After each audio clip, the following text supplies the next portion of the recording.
नमस्कार दोस्तों, स्वागत है आप सबका भद्रा आईएएस एकेडमी में। आज का डेट है 9th ऑफ मई एंड आज की क्लास में 8th और 9th ऑफ मई का जो करंट अफेयर एनालिसिस है इसको एक साथ ही हम लोग डिस्कस करते हैं।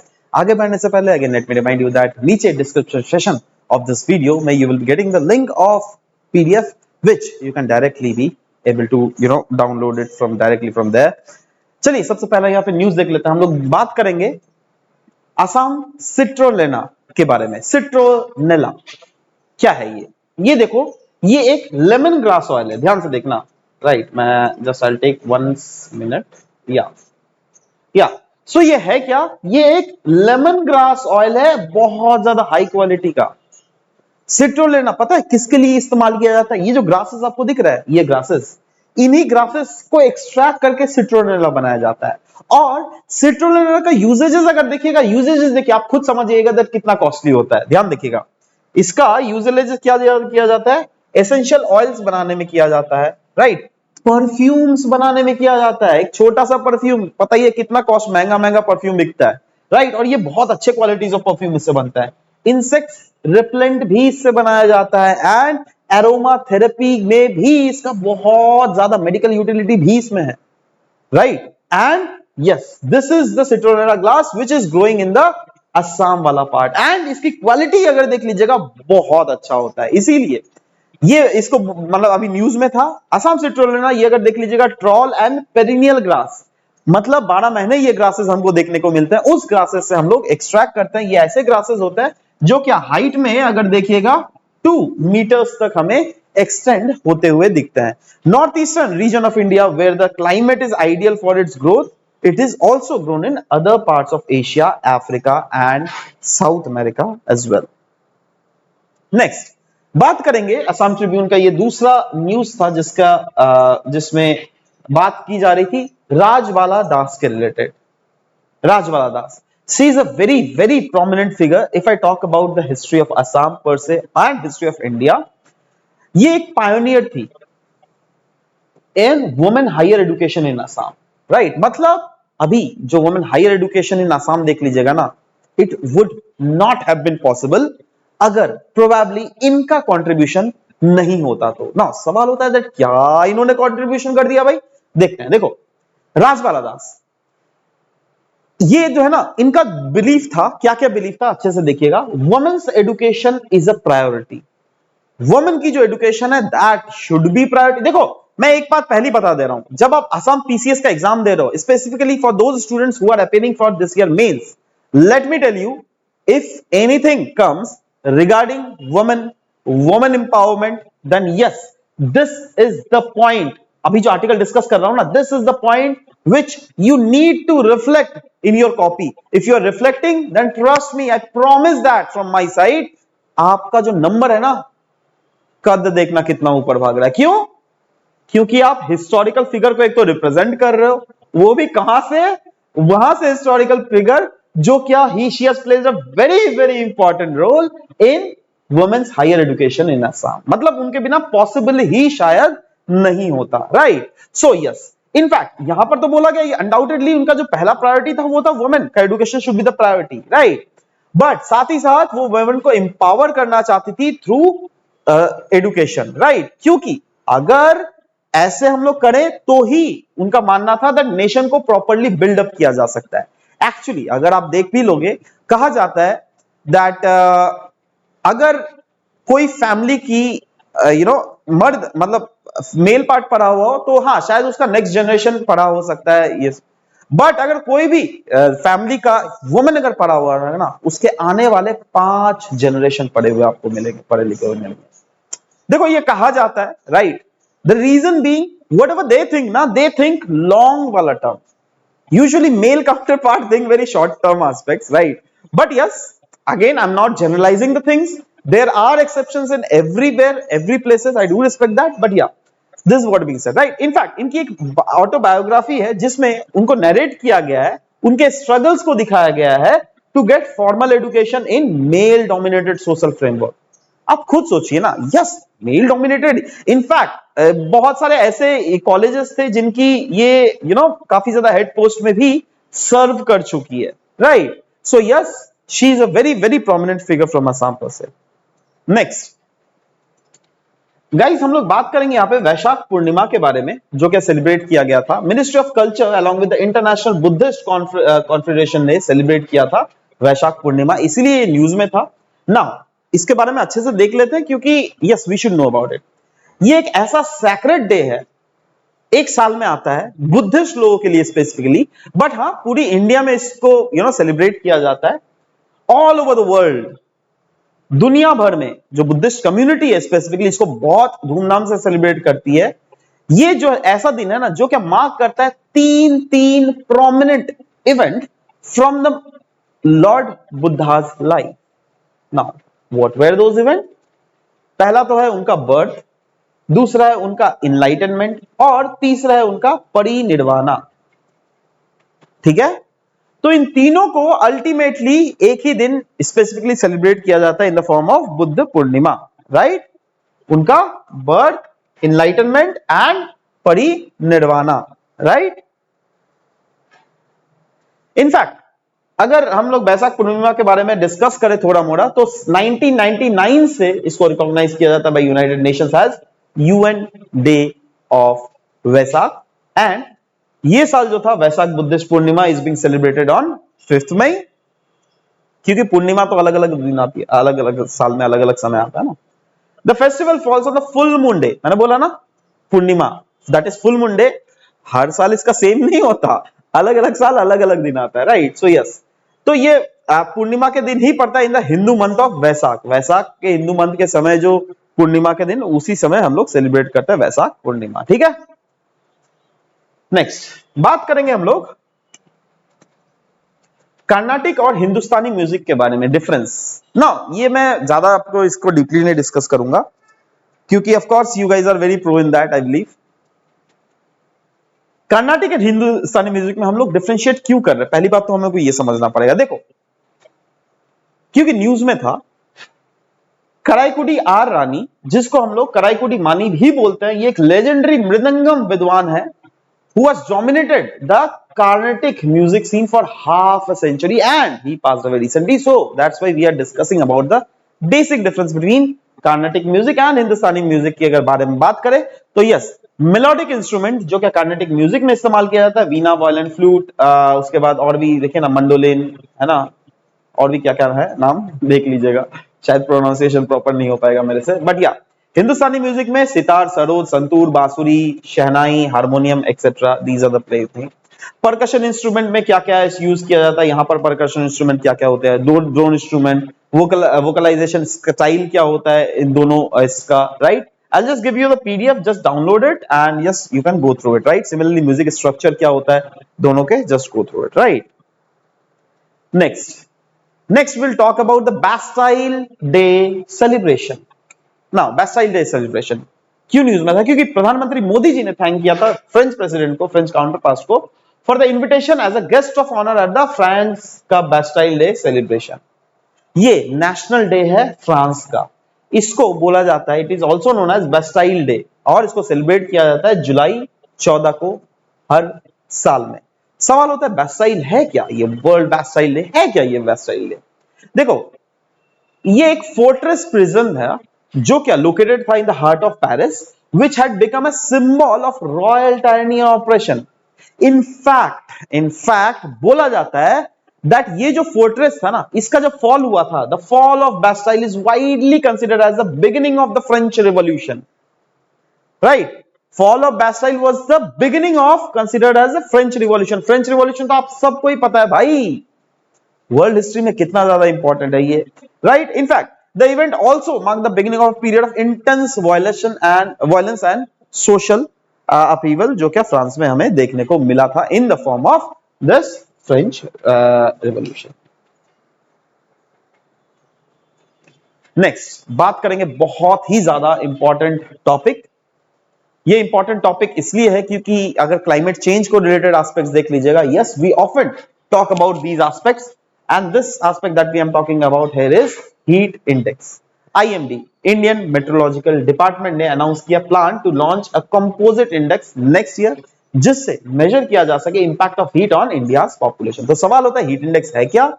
हीट इंडेक्स एक इंडेक्स है, राइट? एंड ये कॉम्बिनेशन होगा कोई भी रीजन के इंडिया के एयर के टेम्परेचर का, वहां के रिलेटिव ह्यूमिडिटी का, और ये मेजर क्या करेगी of how hot it really feels when relative humidity is factored in with the actual air temperature, right? मतलब देखो क्या होता है ना, दैट एयर टेम्परेचर होना is different thing. Relative humidity के साथ एयर टेम्परेचर के साथ जब उस रीजन का टेम्परेचर क्लाइमेटिक चेंजेस देखने को मिलता है, वो चीज अलग हो जाता है। जैसे अगर गुवाहाटी की आप बात करो और दिल्ली की बात करो, गुवाहाटी का ह्यूमिडिटी आपको पता है कितना है? 95%। वहीं पर दिल्ली का बहुत कम है। तो यहां पे अगर कम भी टेम्परेचर है ना, तब भी इंसान को बहुत ज्यादा पसीने छूटेंगे, राइट? बट वहां पर अगर ज्यादा भी टेम्परेचर है तो भी इंसान के शरीर से कम पसीना निकलेगा, राइट? तो वही फैक्टर इन हुआ ना, ये दोनों causes, temperature as well as humidity वाला फैक्टर, राइट? तो ये सवाल होता है दैट ये लाना क्यों चाहती है, क्योंकि ये कहीं ना कहीं क्वांटिफाई करेगा the impact of heat on the population. अब जो है हमें हीट का इंपैक्ट पॉपुलेशन के ऊपर क्या है, प्रॉपर डेटा के साथ हमको समझ में आएगा। इससे क्या होगा दैट वहां की एडमिनिस्ट्रेशन अलर्ट हो सकती है और हीट वेव का अलर्ट पहले से ही जारी कर सकती है, based on which index? Heat index, right? Parameters, किस किस पैरामीटर्स के ऊपर हीट इंडेक्स हम लोग निकालते हैं? देखो, temperature, humidity, wind, duration of exposure of, right? ये सब चीज फैक्टर्स है जिसके आधार पर हमको हीट इंडेक्स निकालता है। ओके, हीट वेव्स अगर इंडिया में बात करें तो आईएमडी डेटा के आधार पर 24% इंक्रीज हो रहा है in the number of heat waves during 2010 से 2019 के बीच में 24% इंक्रीज हुआ है एज कंपेयर टू 2000 से 2009 के बीच वाला। 2000 से 2019 के बीच में the mortality rate for tropical cyclone जो है ना, वो डिक्रीज हुआ था बाय 94%, बट वहीं पर it increase by 62% for heat waves. ध्यान से देखना, मोर्टेलिटी रेट, लोग जो मर रहे हैं ट्रॉपिकल साइक्लोन से, वो पहले ज्यादा होते थे बट अभी हम लोगों ने घटा दिया है। बट वहीं पर हीट इंडेक्स से हम लोग घटा नहीं पा रहे, उल्टा हीट इंडेक्स हीट वेव्स के कारण जो लोग मर रहे हैं उसके प्रोपोर्शन दिए हुए, इट इंक्रीज बाय 62%, है ना, due to heat waves. In fact heat waves is not notified as natural disaster at the national level in the country. This is the problem. In fact if you will go through the disaster management ना, disaster management को तो आपको पढ़ना ही पड़ेगा भाई, तो आप you will go through the fact that ऐसे बहुत सारे लिस्ट ऑफ डिजास्टर्स है जो क्या सेंट्रल गवर्नमेंट के द्वारा निकाला जाता है, बट सेंट्रल गवर्नमेंट ने हीट इंडेक्स को एज अ नोटिफाई नहीं किया as a natural disaster at the national level. Just remember these things. Next, Manipur में जो क्लैशेस हुए थे उसके बारे में डिस्कस करते हैं गाइस। आपको तो पता है मणिपुर जल रहा था, तो उसका एक कंपाइल्ड व्यू आपको प्रेजेंट करना है और कुछ नहीं। आप लोगों ने भी सब कुछ खुद ही पढ़ लिया होगा, बट यस, जो जो उन्होंने नहीं पढ़ा होगा उन लोगों को क्या करना ना, इसको एज ए स्टोरी फॉर्म में देखना। देखो, ये है हमारा मणिपुर। मणिपुर के ऊपर वाला कौन सा स्टेट है बताओ? नागालैंड। Yes, absolutely. नीचे कौन सा स्टेट है? हाँ, यस, एब्सोल्युटली, नीचे है हमारा मिजोरम। और इधर इधर इधर ये वाला, यस, असम, राइट? तो नागालैंड, इधर असम, इधर मणिपुर, इधर क्या है बताओ तो? इधर कौन सा स्टेट है इंडिया का? कोई स्टेट नहीं है भाई। इधर एक कंट्री है। कौन सा country? Yes, absolutely, Myanmar is that country. So okay, this is the location, geographical location of Manipur. But let's focus on the issue है। क्लैशेस हमें देखने को मिले मणिपुर में। ऐसे क्लैशेस है जिसमें शूट एंड साइट, ढिचक्याओं, इसका भी ऑर्डर दे दिया गया। तो सवाल होता है क्या ऐसा मणिपुर में हो रहा है, क्यों ऐसा हो रहा है? देखो, प्रॉब्लम क्या है ना, सेंट्रल वैली जो है मणिपुर का, ये वाला रीजन की बात कर रहा हूं मैं। ये वाला रीजन रफली 10% ऑफ द ज्योग्राफिकल एरिया है मणिपुर का, बट यहां पर कौन लोग रहते हैं पता है? मीती पंगाल्स, जो क्या पूरे स्टेट का 64% ऑफ द पॉपुलेशन कंटेन करता है। समझ गए? ओके। और सवाल होता है दैट रिमेनिंग, ये तो 10% एरिया में, बाकी 90% एरिया में जो है वो अलग अलग ट्राइब्स के लोग रहते हैं, जैसे कुकी, नागास, राइट? और ये कितना कॉन्स्टिट्यूट कर रहे हैं? ये तो 65% के आसपास कर रहा है। तो ये बाकी कितना बचा? 35% ये कर रहा है, राइट? समझ गए? ओके, चलो। अब क्या हो रहा है ना, ये जो 64% जो पॉपुलेशन है, मीती कम्युनिटी का, ये डोमिनेंट कम्युनिटी हुई ना वहां पर। अब यहां की डोमिनेंट कम्युनिटी ही मांग रही है दैट हमको एसटी स्टेटस दो। समझ लो बात, इसकी dominant community that is Meitei community wants to be included in the state का शेड्यूल्ड ट्राइब लिस्ट। अब से क्या होगा, देखो अगर हो गया तो उनको फायदा मिलेगा, आपका जाके सारे गवर्नमेंटल स्कीम्स का फायदा मिलने लग गया। अब जब 64% पॉपुलेशन ही अगर सारा स्कीम का फायदा उठा रही है, तो जो बचे कुछ लोग हैं उन लोगों को कहां से मिलेगा भाई, कोई फायदा नहीं मिलेगा ना। यही इशू है, यही प्रॉब्लम है। इनफैक्ट डिमांड जो है ना 2012 से ही उठता हुआ आ रहा है, बट अभी तक इसको सॉल्व नहीं किया गया था। बट इनफैक्ट मणिपुर के हाई कोर्ट, देखो यहां पे क्लियरली लिखा भी हुआ है, मणिपुर के हाई कोर्ट के सिंगल जज of Manipur high court has passed an order asking the government to consider the demand of the Meitei community. High court ने उल्टा बोला था कंसीडर करो उसका डिमांड, है ना। बट ऑपोजिशन दैट इज बाकी जो लोग है ट्राइबल लोग, वो लोग क्या बोल रहे हैं, अरे भाई आप अगर ऐसे करोगे तो सारा तो फायदा वही लोग ले लेंगे, हम लोग को तो फायदा कुछ मिलेगा ना, we are the minorities kind of, right. तो रीजन बिहाइंड ऑपोजिशन वही है that Meitei are the dominant population, और इनका पॉलिटिकल रिप्रेजेंटेशन भी बहुत ज्यादा डोमिनेंट है। 40 आउट ऑफ 60 असेंबली कॉन्स्टिट्यूएंसीज जो वहां पर है। अगर ऐसा हो गया तो जॉब लॉस, सारा जॉब तो मीटी कम्युनिटी के पास चला जाएगा। Metis language is already included in 8th schedule, and the selection of Metis community are already classified as scheduled caste or backward class with the access to opportunity associated with the status.